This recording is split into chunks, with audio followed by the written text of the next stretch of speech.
আসসালামু আলাইকুম বন্ধুরা, ওয়েলকাম টু মাই চ্যানেল কাজী নওরিন। দেশ ও দেশের বাইরে থেকে এই মুহূর্তে যারা কাজী নওরিনকে দেখছেন, আশা করি আল্লাহর মতো ভালো আছেন এবং আপনাদের দোয়ায় আলহামদুলিল্লাহ আমিও ভালো আছি। কে কোথা থেকে আমাকে দেখছেন আর কে কোন কোন বাইক চালাচ্ছেন কিংবা সামনে কোন কোন বাইক নেওয়ার ইচ্ছা, অবশ্যই কিন্তু কমেন্ট করে জানাবেন। আমি কিন্তু ইদানিং সবগুলো কমেন্টই পড়ি, দেখি এবং কমেন্টগুলো রিপ্লাই দেই। অনেক হেটার্স ভাইয়েরাও আছে, অনেক লাভার্স ভাইয়েরাও আছে। যদিও হেটার্স ভাইদের চাইতে লাভার্স ভাইদের সংখ্যা অনেক বেশি, কিন্তু হেটার্সদেরকেও আমি অনেক বেশি ভালোবাসি, কারণ হেটার্সরা যদি না থাকে তাহলে নিজের মধ্যে ইমপ্রুভমেন্ট আসে না।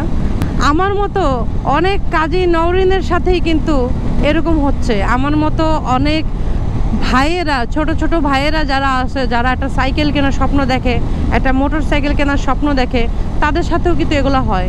এমনও কিন্তু হয় যে আপনি একটা মোটর সাইকেল কিনছেন শখ করে, পুরান মোটর সাইকেল, সেটা চুরি হয়ে গেছে। তো এতে আসলে মনোবল হারানো যাবে না। এমনকি আছে যে মোটর সাইকেল আজকে নতুন একটা ব্র্যান্ড নিউ মোটর সাইকেল কিনছে, এখন একটু চুরিধারির সময় বেশি চলতেছে, দেখা যায় যে বাইকটা চুরি হয়ে গেল, তখন কেউ মন খারাপ করবেন না, মনটাকে শক্ত রাখবেন এবং কি করতে হবে সেই প্রিকশনসগুলো নেবেন। সবচেয়ে বড় কথা, আমি প্রোটেকশনের দিক থেকে কি সেফটি মেনটেন করি সেটা আমি বলি। একটা মোটর সাইকেলের কি থাকে, যেমন মোটর সাইকেলের এই যে চাবির এখানে একটা ঘাট থাকে, চাবির লক থাকে আর কি, যেটাকে আমরা ঘাড় লক বলি, ডিস্ক লক থাকে, তারপরে জিপিএস লক থাকে, হেলমেট লক থাকে। চেষ্টা করবেন যদি দামি হেলমেট হয় সেটার সাথে ক্যারি করার। আর যদি এরকম দেখেন যে আপনার জিপিএস লক আছে তাহলে ভালো, কিন্তু জিপিএস লক থাকলে কিছু প্রিকশনস আপনার মেনটেন করতে হবে। সেটা হচ্ছে, যদি আপনি আপনার বাইকে কোনো প্রকার জিপিএস লাগান তাহলে এটা মনে রাখবেন যে আপনার বাইক যদি বন্ধ থাকে তাও কিন্তু সে সার্বক্ষণিক আপনাকে জিপিএস লোকেশন কিংবা ট্র্যাকিং করতে থাকে, যার কারণে বাইকের মধ্যে থাকা যে ব্যাটারিটা, সেই ব্যাটারিটা কিন্তু অনেক ছোট, দেখা যায় যে 6 অ্যাম্পিয়ার 7 অ্যাম্পিয়ার, খুব বড় জোর হলে 7.5 অ্যাম্পিয়ারের হয়ে থাকে। তো সেই ক্ষেত্রে কিন্তু বাইকটা যখন অফ থাকে আর তখন জিপিএসটা যদি চালু থাকে, তখন কিন্তু আপনার বাইকের অটোমেটিক্যালি, কার জানি গ্লাভস পরে গেছে, তখন অটোমেটিক্যালি কিন্তু বাইকের ব্যাটারি পার্সেন্টেজ কমে যায়। আর সেই সময় দেখা যায় যে বাইক স্টার্ট নিতে চায় না, তারপরে দেখা যায় যে অনেক ক্ষেত্রে স্টার্ট নিয়ে অফ হয়ে যায়, তারপরে দেখা যায় যে ম্যাক্সিমাম সময় বাইকের থাকে না যে একেবারে ডেডই হয়ে যায়, চাবি ঘুরালে ডেড হয়ে যায়। এরকম আমার গত একটা ব্লগের মধ্যে আমি বলছিলাম যে আমার R15M এর প্রায় 7টা ব্যাটারি আমি চেঞ্জ করছি, 7টা ব্যাটারি। মানে বুঝতেছেন, কারণ R15M এর মধ্যে তো আর কিক নাই, কিক থাকলে লাথি দিয়ে স্টার্ট করা যেত, কিন্তু কিক নাই দেখে আমার বারবার অনেক কষ্ট হয়ে যায়। দাঁড়ান, এই রাস্তাটা পার হয়ে নেই, এই রাস্তাটা খুবই, ভাই কি রে ভাই, এত স্পিডে তুমি যত বড় পুলিশ বিডিআর হও না কেন, এত স্পিডে কেন গাড়ি চালাবা, এত স্পিডে? বাবা রে বাবা, মানে পারলে আমরা উড়াই দিবে। এটা বিএমডাব্লিউ এইসব কেনার সামর্থ্য আমার নাই, খালি দেখেই যেতে পারবো। Hello, same helmet, same pinch. যদি আপনি আপনার বাইকের মধ্যে জিপিএস লক ইনস্টল করতে চান, অবশ্যই কিন্তু আপনাকে কিছু কাজ করতে হবে, যে বাইকটা অ্যাটলিস্ট 20 থেকে 30 কিলোমিটার রাইড করতে হবে। সেই সাথে বাইকের মধ্যে আপনি ব্যাটারি হেলথ লাগানো, মানে ব্যাটারি হেলথটা চেক করার জন্য চাইলে ভোল্ট মিটার ইনস্টল করতে পারেন। চাইলে এই জিনিসগুলো আপনার করতে হবে 1 নাম্বার জিপিএস লক লাগাইলে। আর 2 নাম্বার, যদি ডিস্ক লক ইনস্টল করেন তাহলে অবশ্যই রিমাইন্ডার কেবল ইনস্টল করতে হবে। রিমাইন্ডার কেবলটা কেন ইনস্টল করবেন, সোজা কথা আমি আপনাদেরকে বলে দিই। আপনার বাইকে যদি ডিস্ক লক লাগানো উইদাউট রিমাইন্ডার কেবল, তাহলে যখন আপনি বাইক, আপনার কাজটা সেরে যখন বাইকটা টান দিবেন, দেখবেন কি হঠাৎ করে মনের ভুলে বাইকটা আপনি জিপিএস লক থাকা অবস্থায় টান দিয়ে ফেলছেন, আর তখন দেখবেন যে আপনার বাইকের ডিস্কে ক্ষতি হইতে পারে, ব্রেক ক্যালিপারে ক্ষতি হইতে পারে। সো আমার আগের একটা ভিডিও, আপনি রিমাইন্ডার কেবল কাজী নওরিন দিয়ে সার্চ দিলেই, মানে লিখবেন খালি রিমাইন্ডার কেবল কাজী নওরিন, অথবা সেফটি লক, সিকিউরিটি লক দিয়ে কাজী নওরিন লিখে ইউটিউবে সার্চ দিলেই আমার বাইকের যে সেফটি লকের সাথে রিমাইন্ডার কেবল ইউজ করা, সেই ব্যাপারে একদম ডিটেলস, একদম মানে ব্রিফিং দিয়ে আমি আপনাদেরকে আমার ভিডিওটার মধ্যে সব কিছু উল্লেখ করে দিছি, আপনারা চাইলে দেখতে পারেন। আরেকটা হচ্ছে, যদি আপনি আপনার বাইকের মধ্যে ঘাড় লক করেন ঘাড়লকের সাথে আরেকটা সিস্টেম আছে, এটা আমি এখনো পর্যন্ত কাউরে কোনো ব্লগের মধ্যে বলি নাই। সেটা হচ্ছে আপনার বাইকের যে সাইড স্ট্যান্ড আছে, সাইড স্ট্যান্ডের মধ্যে দুইটা ক্লাম লাগায়া ওই ক্লামের মধ্যে ছিদ্র করে ওইখানে চাইলে আপনি তালা মেরে রাখতে পারেন। সেই ক্ষেত্রে হবে কি ভাই, আল্লাহ হাফেজ, সেই ক্ষেত্রে হবে কি জানেন, সেই ক্ষেত্রে আপনি আপনার বাইকের মধ্যে সুন্দর মতে দেখা গেল যে বাইকটা আপনি যেখানে দাঁড়া করাবেন সেইখানে স্ট্যান্ড করে, দেখা গেল যে যেখানে আপনি পার্কিং দিচ্ছেন বাইকটা সেখানে আপনি স্ট্যান্ড করে ওই স্ট্যান্ডের যে ক্লাম আছে ক্লামের ছিদ্র বরাবর তালা মেরে দিলেন, তাহলে কিন্তু সাইড স্ট্যান্ড থেকে অথবা ডাবল স্ট্যান্ড থেকে আপনার বাইকটাকে আর নামাবে না। সো এটা কিন্তু একটা প্লাস পয়েন্ট বলতে পারেন। সো সেফটি সিকিউরিটি যেহেতু এখন চুরির আমল চলতেছে, এই সেফটি সিকিউরিটিগুলো আপনারা মেনটেন করতে পারেন, তাহলে কিন্তু উপকার পাবেন। আর যদি আপনারা এই বাইকের সিকিউরিটি সেফটি ডিভাইস নিয়ে আরও ডিটেলস ভিডিও চান, সেই ক্ষেত্রে আমি ডিটেলস ভিডিও দিতে পারবো।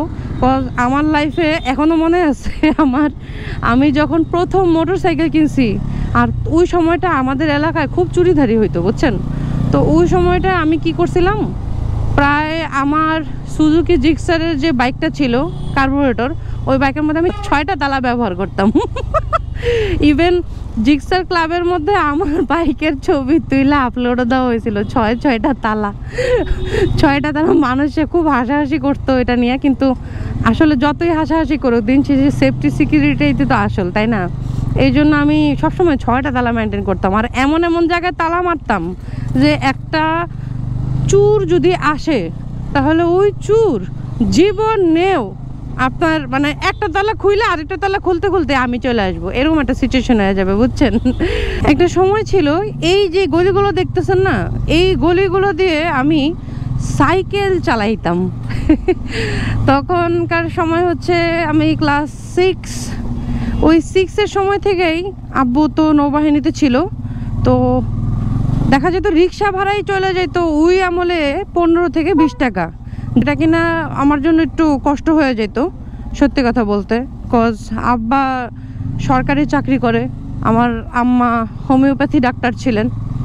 তো ওই সময়টা আমার এখনও মনে আছে, আমি আব্বার কাছে বায়না করছিলাম একটা সাইকেল কিনা দেওয়ার জন্য, এবং ওই সাইকেলটা আমাকে মানে বায়নাটা ধরতে হয় প্রায় 1 বছর।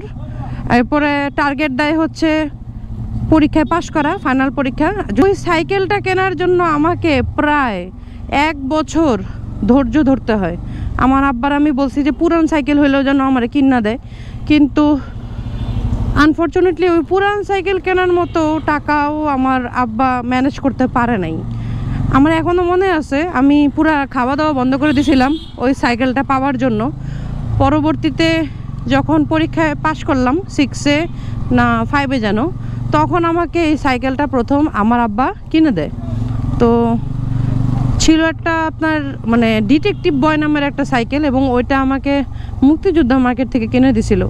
ওই সাইকেলটা দিয়ে আমি প্রথম আমাদের স্কুলে যাওয়া আসা শুরু করি। তো যাওয়া আসা করার এক পর্যায়ে আমার এখনও মনে আছে, সবাই করতো কি ছেলেরা আর কি, বেশিরভাগ যারা কিনা আপনার মানে থাকে না যে মেয়ে মানুষ সাইকেল কেন চালাচ্ছে, যেমন এখন অনেকেই বলে না যে মেয়ে মানুষ হুন্ডা কেন চালায়, তেমনি এরকম কিছু 2-1জন সো কল্ড কিছু লোক আছে, তারা এরকম বলতো যে মেয়ে মানুষ সাইকেল কেন চালাবে। তারা করতো কি স্কুল আওয়ারে দেখা যায় না, অনেকে আছে না যে বাথরুমে যাওয়ার জন্য বলে may I go to toilet miss, তো এরকম বাথরুমে যাওয়ার কথা বলে সবসময় করতো কি নিচে যাইয়া আমার সাইকেলের হাওয়া ছেড়ে দিত। আমার এখনও মনে আছে স্কুল থেকে বাইরানোর পরে দেখা যেত যে টিফিনের টাকা দিত আম্মা, 10 টাকা 15 টাকা করে দিত পুরি সিঙ্গারা খাওয়ার জন্য। দেখা যেত ওই টাকা আমার চলে যেত সাইকেল মেরামতের পিছনেই।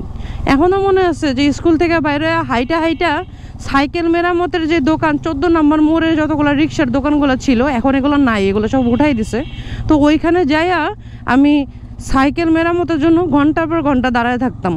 তো আমার সামনে দেখা যেত যে যতগুলো রিক্সা আছে এরা এদের টালি পট্টি এগুলো সারাইতো, আর এগুলো সারাইতে দেখা যেত যে আমার সাইকেল ধরতে 1 ঘন্টা লেগে গেছে। তো ওই সময়টাই না মানে আমি অনেক কিছু শিখছি, যেমন সাইকেলে কেমনি নিজে নিজে হাওয়া দেওয়া যায়, তারপরে কিভাবে তালি পট্টি দেয়, এগুলো আমি শিখছি ভাই। তো আলটিমেটলি আপনারা মাইন্ড করেন না, অনেকে আমাকে কমেন্টের মধ্যে লেখে যে আপু কমেন্ট সেকশনটা বন্ধ করে দেন। আসলে আশেপাশে কিছু মানুষের মানে নেগেটিভ কমেন্ট আমার অনেক খারাপ লাগে, কিংবা তাদের অনেক খারাপ লাগে। ওই ভাইটা অনেক সাপোর্টিভ একটা লোক, ওই ভাইকে অনেক ধন্যবাদ যে উনি এভাবে লেখছে। তো কমেন্ট আসলে আমি অফ করতে পারি না। কেন পারি না জানেন? কারণ নেগেটিভ, খারাপ, পজিটিভ, ভালো সব কিছুর মধ্যে আছে। একটা 6কে উল্টাই দিলে 9 হয়ে যায়। আমি আমার গত ব্লগের মধ্যে বলছিলাম ভালো খারাপ সব কিছুতেই থাকবে, আর ভালো খারাপ মিলাই মানুষ। আর ছোটোবেলা থেকে আসলে মানে গালি খাইয়া খাইয়া, গালি শুনে শুনে, অপমান শুনে শুনে বড় হয়েছি। তো শরীরটা না গন্ডারের চামড়া হয়ে গেছে, হাতির চামড়াও বলতে পারেন। বাট সত্যি কথা বলতে হাতি মরলেও লাখ টাকা, বাঁচলেও লাখ টাকা, তাহলে বাকিটা বুঝে নেন। তো বন্ধুরা, আজকে এতটুকু ছিল আমার ভিডিওটা। যদি ভিডিওটা সামান্য একটু ভালো লেগে থাকে তাহলে অবশ্যই কিন্তু লাইক, কমেন্ট, শেয়ার এবং অবশ্যই সাবস্ক্রাইব করে হয়ে যাবেন কাজী নওরিন চ্যানেলের সদস্য। This is your Kazi Nowrin, signing off.